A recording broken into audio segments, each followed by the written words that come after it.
favorite?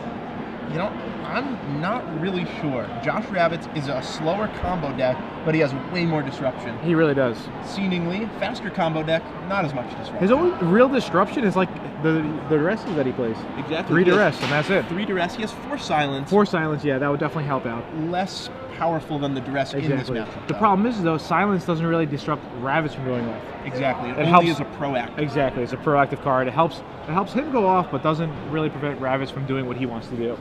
Yeah, so I think this matchup will be highly die roll dependent. Whoever wins the die roll will have a big edge. All right. I think Ning Lee has won the die roll, and he leads off with a turn 1 ponder. So that's obviously going to resolve, and we'll see what he does with this ponder. Now, both players are playing for top 8 here. If they draw, it's likely one of these two will miss it on tiebreakers. So they could draw and cross their fingers, but it's often better not just to play for it. Right. Josh Ravitz has a way better chance of making it with the draw, as his tiebreakers are more than 2% higher. Yes, exactly. And just so you guys know, Lee actually took a mulligan this round. Yep, he's on 6, Josh on 7. All right. Josh leads off with an island and probably going to play a ponder himself. And he does just that. We saw Ravitz earlier in the day beat up on his buddy Mike Flores. That's right. We saw him turn 1 combo, but against Ning Lee, he's going for a little slower route, playing it safer. Exactly. His Force of Wills will really come in handy this match, I bet. That's right. Ning does not have access to Force of Wills because he's playing Ad Nauseam. Yeah, only duress for his disruption game 1. And there we see it. We see a turn 2 duress from Lee, and we'll see if Ravitz lets it resolve, and he does. Oh, a really strong hand for Ravitz. Brainstorm, misdirection, show and tell, and there's a Grizzlebrand. I think it's pretty clear he has to take the show and tell. Yeah, for especially sure. with the Ancient Tomb and City of Traders that Ravitz has. Yep, has to take that, no other choice. Now, interesting to note, if that duress was a Thoughtseize or an Inquisition of Kozilek, Josh could have misdirected it back to Ning. Exactly, but because of his duress, he can't do that. Exactly. Right. Duress says target opponent. Yep. All right, so duress saves the day for Lee as of now. Oh my God, Ravitz just threw a show and tell off the top. Sometimes it's your tournament. Sometimes you just get lucky and you rip a show and tell. There it is. But to be fair, Ravitz did ponder. Right, he did. Yeah, he did ponder. Now, this isn't game over because sure he's going to drop a fatty into play, but Ning still has 1 or 2 more turns to combo off. Yeah, but it's gonna be tough because Ravitz is gonna be able to draw 14 cards, and he's probably gonna find at least 1 or 2 Force of Wills. Right. Ning would have way rather that have been an Emerald Pool than a Grizzlebrand. Exactly. But Lee knew that it was going to be a Grizzlebrand from the duress prior. Right. Lee drops City of Brass into play, so he'll have access to 3 or 4 mana next turn. Yeah, we'll see what happens. And Lee definitely could combo off this turn. Yeah, he could. And just like we saw last round, the Sneak and Show player, he drew a lot of cards with his Grizzlebrand. He almost missed. Yeah. He hit it on the last Brainstorm. And you know, Ravitz might not want to pay 14 life because then all of a sudden, Lee just needs 2 spells to tendril him out. Yeah. Yeah, so Ravitz might only draw 7 with the Grizzlebrand. Should be pretty interesting. Yeah, definitely. And a Silence will make Ravitz need 2 Force of Wills. Yeah. All right. Did you see a Silence in Lee's hand? No, I haven't seen it yet. It's a Brainstorm and 2 other cards, I believe. Yeah, so the mulligan really hurting Yeah. Lee here. He only has 3 cards to work with to deal 18 damage. I'm kind of surprised that he uses Sackland if it was a Brainstorm, but I guess it might not have too much of an effect. Yeah, maybe not. I mean, Brainstorm is great for shuffling the chaff away, but when you're not going to get another turn... Yeah, it's not that big of a deal. All right, so I see a couple of rituals.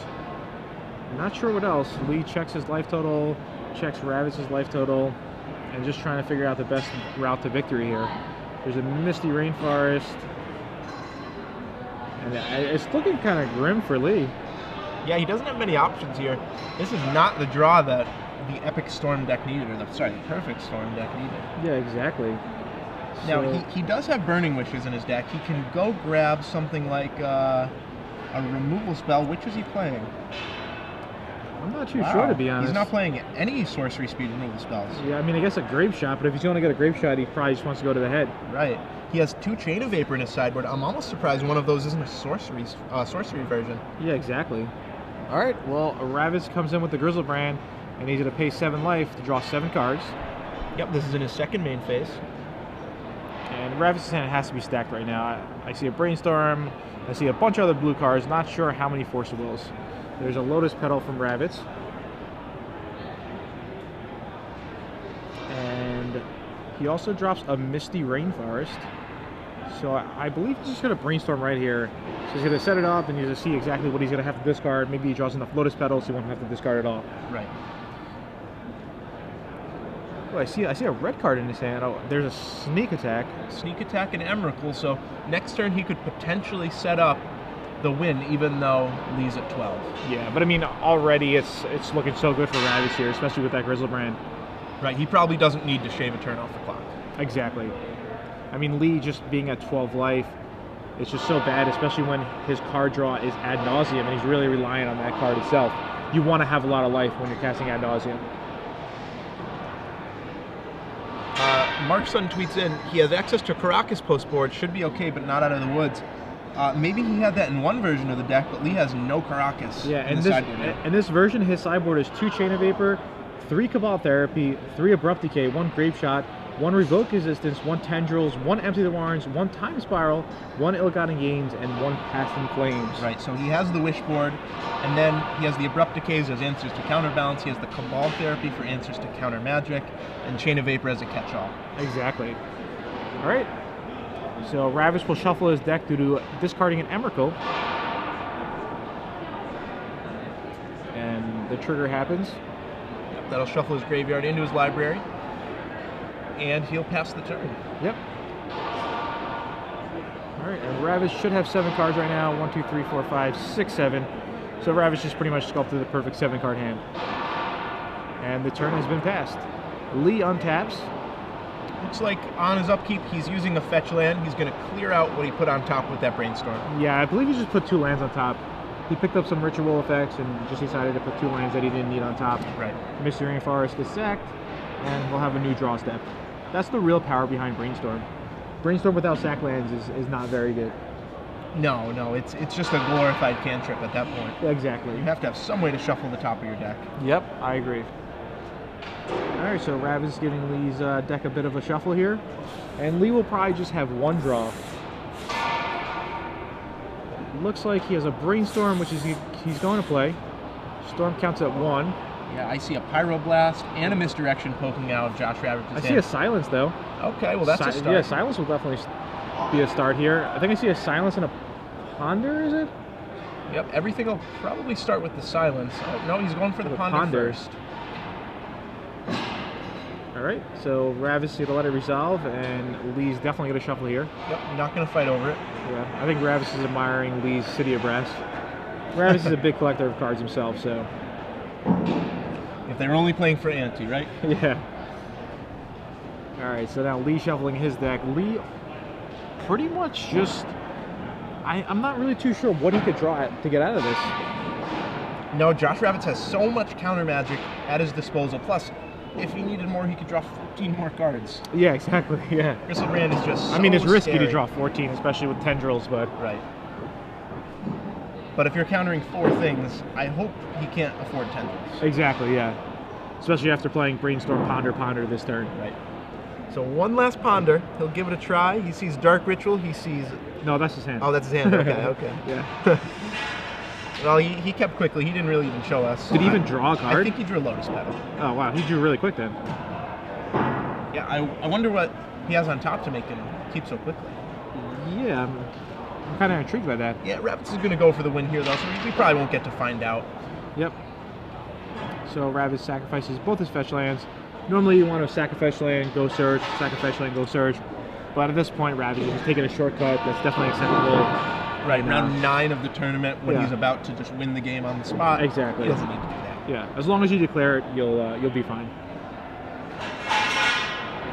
So some pretty nice volcanic islands right there. You weren't lying when you said he was a collector. Yeah, Ravitz is definitely a big-time collector when it comes to cards. And he's tapping 1, 2, 3, 4. It looks like a sneak attack's going to come down. He'll take the 2 damage. And it's just that. There's the attack. Yep. He'll activate it using his volcanic island. There's an Emrakul. And I think Lee is just going to pack it up. And he does just that. All right, so Lee's down a game, Ravitz up a game. What can Lee really bring in to help this matchup? Just the 3 Cabal therapies? Yeah, he'll also bring in some Chain of Vapors just to bounce any potential Bristle Brands. It's not good against Emrakul because you can't target it. Can't even target it, yeah. And to be honest, it's really not good against Crystal Brand either. But it's really not. At least it does something. In some real obscure scenarios, I think Chain of Vapor might be okay. But other than that, it's going to be pretty bad overall. I don't think he's going to bring it in. No, Lee was really unprepared for this matchup. But beyond that, a deck like the Epic Storm, it just doesn't have very many good sideboard cards, period. It has to play the Wishboard, and it also just can't alter that much of its main deck. It needs all these tools to be able to go off. I mean, I guess in some scenarios, Lee could bounce a sneak attack, but that's just kind of rare if Ravitz is going to just tap out for it. Yeah, that's not usually going to happen. All right, so we'll see what happens here. Yep. Josh Ravitz, on the other hand, does have some spicy options in his sideboard. The things that stand out, he has 8 ley lines. He has 4 Leyline of the Void, which won't come in this matchup. More importantly, 4 Leyline of Sanctity, which is huge. Yeah, so I mean, I guess Lee has to bring in the Chain of Vapors? Well, he doesn't know about those yet. Yeah, so... But I think he's going to hedge and bring in at least 1, maybe 2. I mean, he could also always just Burning Wish for the Revoke Existence. Right. Generally, when you're playing a Storm deck, it's pretty bad to not bring in at least 1 bounce spell. Yeah, just to... I mean, we saw what happened when, I think it was round 3, one player went turn 1 island into a Grafdigger's Cage, and that was it. The guy just conceded. Didn't even have any permanents to scoop. Yeah, so other options, he has 3 Red Blast, which they're okay. I expect Josh to bring them in and use them on any Ponders or Brainstorms he sees. Yeah, I could definitely see that being the case. Josh might bring in 2 Echoing Truth too to deal with Empty the Warrens tokens. It depends how worried he is about that line of attack. Really, though, it's straightforward sideboarding for both players. Yeah, I don't know if you saw, Ravitz was looking to see where that noise is coming from. Actually, Karn Liberated walked into the room himself. Did he try and restart the game again? He tried to restart the game, and we had to call security. So, Karn, you better not come in here again, because we're not having none of this. Putting you in cuffs, buddy. Yeah, he's really loud with all his metal and everything. He's a clanker. Yep, he really is. All right, so Lee's going to be on the play this game, and Lee's probably going to like his chances for game 2, being on the play again. Hopefully this time he won't have to mulligan. But for game 3, when the Ravitz is on the play, combo and combo often comes down to who's on the play, who has to mulligan. It really does. You know, as we've seen all tournament long, when combo and combo play each other, really, a lot of times it comes down to the draw. Yeah, it really does. You know, an Esper control match versus an Esper control match comes down to, for the most part, who played better. Because the game's going to last 10, 15, 20 turns sometimes. With combo on combo, 3 or 4 turns, and that's usually it. Right. Especially Ning Lee, he's looking to interact with his opponent as little as possible. He has 7 main deck spells to do so, with 4 silence, 3 duress. Josh Ravitz, on the other hand, he has a little more game to it. He has Force of Wills, he has misdirections, and he can generally just play a waiting game better than a Storm deck can. Exactly. Lee's main way to win would be duress into a Cabal Therapy and just try to destroy Ravitz's hand. Yeah. Afterboard, he has 6 discard spells, which is pretty good. The chance of drawing 2 of those, pretty good when you factor in the Ponders and the Brainstorms. Yeah, exactly. I mean, the chance to draw 1 is well over 50%. So drawing 1's a start. Drawing 2 would be very good for him. Let's not even talk about the combo of Gitaxian Probe plus Cabal Therapy. Yeah, that's dirty. That's definitely very good. I'm actually surprised not many people are playing Meddling Mage, just because, you know, Gitaxian Probe is a card that you might want in an aggressive fish type deck where you have Meddling Mage, you have Snapcaster Mage, you have Stoneforge Mystic. Why not throw in some Gitaxian Probes, maybe Cabal Therapy and Lingering Souls? You don't really see that type of deck anymore. A fish type deck would have done really well at this tournament. Yeah. And also, just to clarify, when I say fish, I don't mean Merfolk. When I say fish, I mean like a 2 or 3 color Hate Bear style deck. Exactly, yeah. Meddling Mages, Thalias, Mother of Runes, Aether Vial. That deck would have just been superb. Yeah, also, I don't know if you guys remember, back in many years ago, Ben Rubin featured a deck called the Dump Truck. And that's exactly what it was. It was like Peaks, Meddling Mage, Shallow Mage Infiltrator, Exalted Angel, Cabal Therapy, Vindicate. And a lot of the cards would still be played in the same list for Legacy. Yeah, you really actually see a lot of overlap there. Yeah, definitely. The fact that Vampiric Tutor is no longer legal changes the deck a little bit. Kind of takes away from its silver bullet aspect, but I think it's a good thing for Legacy that Vamp's not legal. Yeah, for sure. All right, so both players lay out their 7-card hand. Lee will be on the play. He's to the right of your screen. Ravitz with Sneak and Show to the left of your screen. Yep, these players just over 35 minutes left to complete this match. And Yeah, they should have more than enough time here. Let's see. Ravitz looks a little bit unease. Maybe his hand's not so good. Maybe it's just a bluff. And Lee's really thinking about it as well, too. Yeah, Ravitz stone-faced, trying not to give anything away here. Yeah, maybe his hand is just super good and he's really happy inside. But we'll find out in about 30 seconds. Normally players take between 30 to 2 minutes max, deciding whether or not you want a mulligan. Yeah, you know, that's the problem with Josh Ravitz. This is both his happy face and his sad face. Yeah, that's true.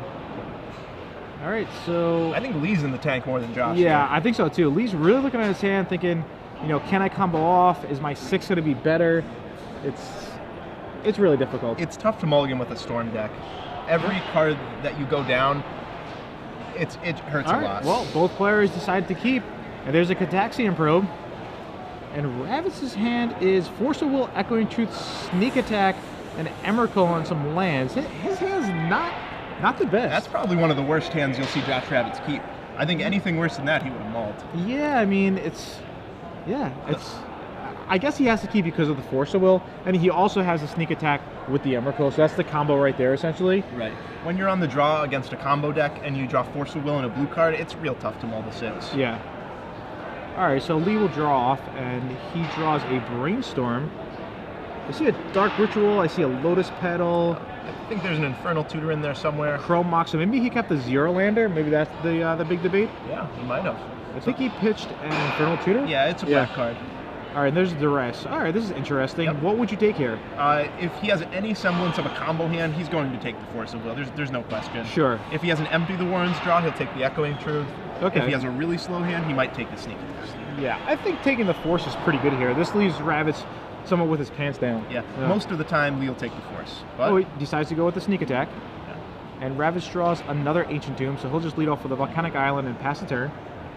Yep, Lee draws a Silence. Wow. Yeah, nothing. Masses. Wow. All right. So I think Ravitz wants to drop one of his Ancient Tombs, and he'll pass back. If you were Ravitz, would you Echoing Truth the Chrome Mox? I mean, he could, but I don't think that's a good play because Lee's going to have extra cards that he wants to pitch anyway, especially if he has no lands. I think you're right. It also just adds to the Storm count. Exactly. All right, there's a Scalding Tarn from Ravitz. So Ravitz didn't really draw much gas, but Lee has yet to draw a land. There's another Force of Will from Ravitz, so it was very wise that Lee took the Sneak Attack. Ravitz will just pass back. Yeah, and now Ravitz can hard cast these Force of Wills, so he still can cast 2 in 1 turn. Yep. Wow, Lee bricks again on the land. He's going to have to discard now. Unless he tries to go for it, or he's just going to discard. Oh, Leyline of Sanctity, but unfortunately Ravitz cannot cast that. How much would Josh Ravitz trade for a Brainstorm right Yeah, now? right? If Brainstorm said draw 3, put 4 back, I think he'd take it. The only way Ravitz can actually cast that Leyline right now is with a double Lotus Petal, correct? Yeah. At first I thought it wasn't possible, but he can do it. Yeah. All right, so Ravitz draws into another Ponder, I believe, and a Spell Pierce, so definitely some good cards for Josh, although he has yet to find a Show and Tell or another Sneak Attack. Yeah, he'll keep at least the Spell Pierce. He might even draw that Ponder. Oh, definitely he'll draw the Ponder. I really can't see him not. He'll play a City of Traders and pass the turn. How close is he to Emrakul here? 8-10 mana. He's only 5 away.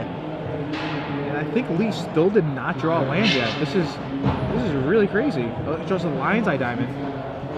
Let's see what Ravitz does about this. I have to think he'll let it resolve.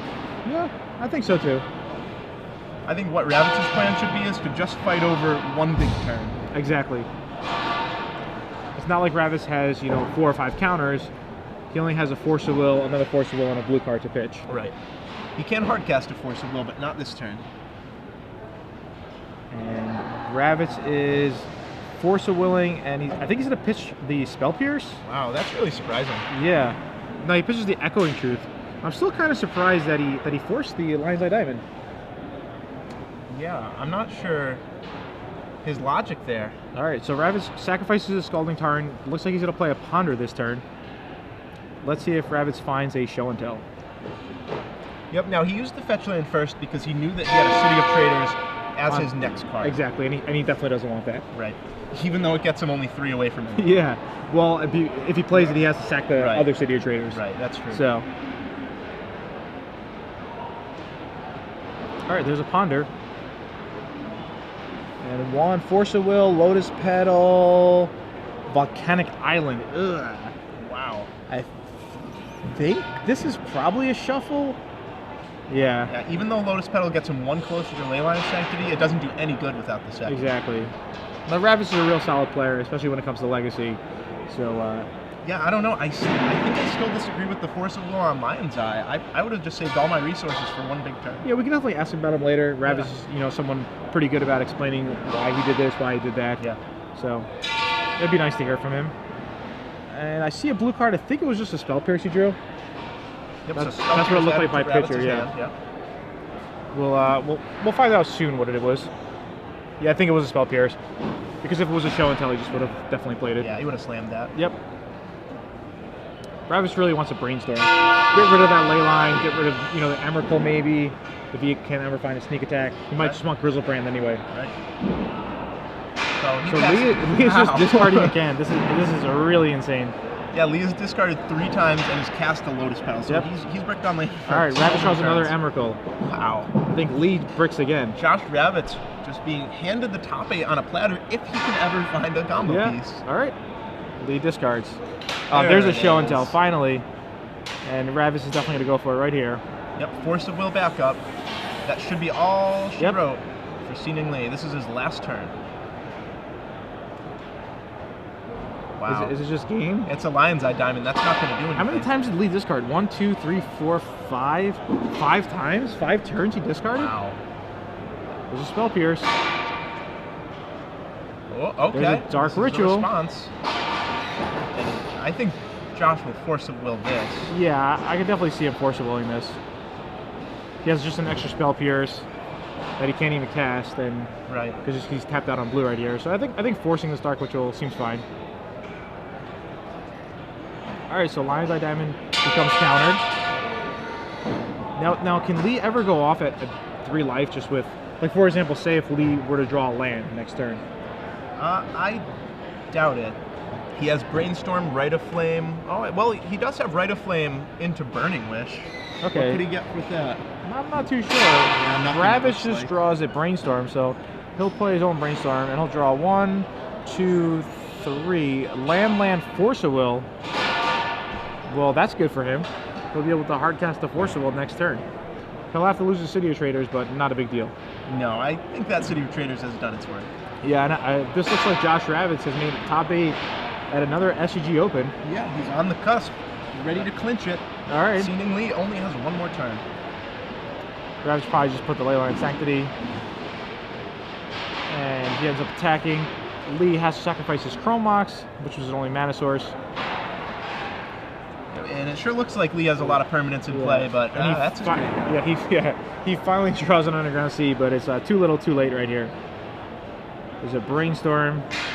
Starting off on Brainstorm as your only land is not what you want to be doing. Chain of Vapor, Ataxian Probes, Silence, and yeah, that's game. All right, Lee being a good sport, saying good luck, good game, and then, good luck into the top 8. Exactly. Lee, though, not a shabby performance. He goes 7-2. Yeah, he's definitely going to make the top 32. So he's going to lock up a nice prize for himself, a couple of extra invitational points, SCG points for himself as well. So congratulations to Josh Ravitz, who just made top 8 at the SCG Open. Yep, he clinches it at X and 1. He'll have one of the top seeds. I think only one person can pass him in terms of seeding.